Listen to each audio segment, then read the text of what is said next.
À peine nous sortions des portes de Trézène. Il était sur son char, ses gardes affligés imitaient son silence autour de lui rangé. Il suivait tout pensif le chemin de Myxène.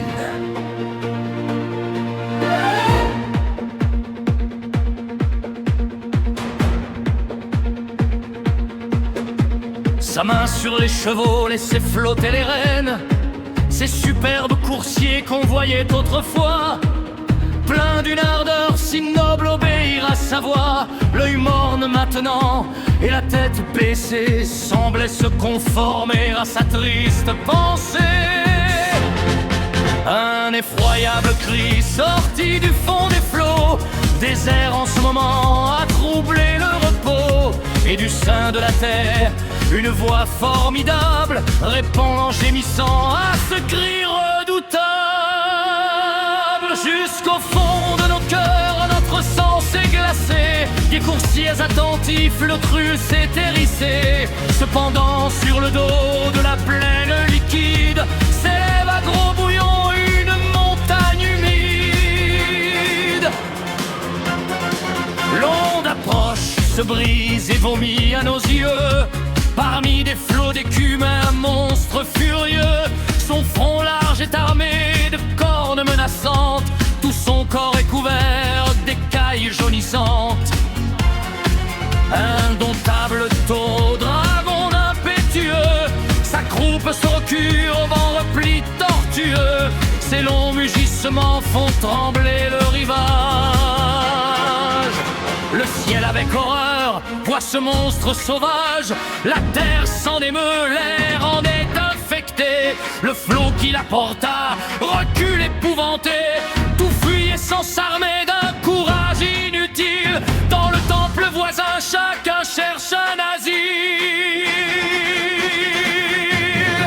Hippolyte, lui seul, digne fils d'un héros, arrête ses coursiers, saisit ses javelots.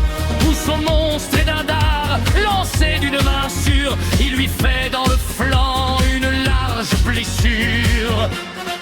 De rage et de douleur, le monstre bondissant vient au pied des chevaux tombés en mugissant.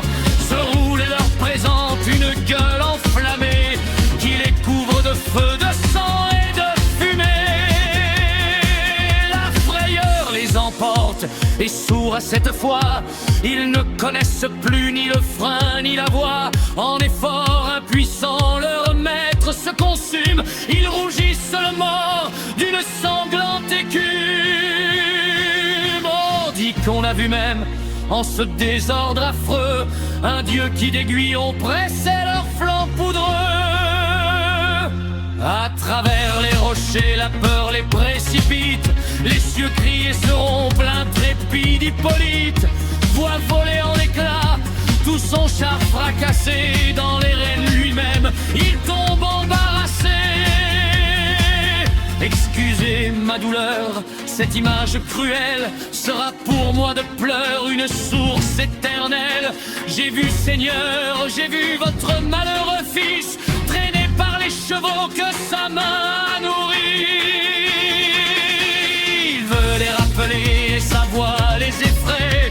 Il court tout son corps, n'est bientôt qu'une plaie. De nos cris douloureux, la plaine retentit. Leur fougue impétueuse enfin se ralentit. Ils s'arrêtent non loin de ces tombeaux antiques où des rois, ses aïeux, sont l'effroi de reliques. J'y cours en soupirant et sa garde me suit. De son généreux sang, la trace nous conduit. Les rochers ont son teint, les ronces dégoûtantes, porte de ses cheveux les dépouilles sans l'heure. J'arrive, je l'appelle et me tend dans la main. Il ouvre un œil mourant qu'il referme soudain. Le ciel, dit-il, m'arrache une innocente vie. Prends soin après ma mort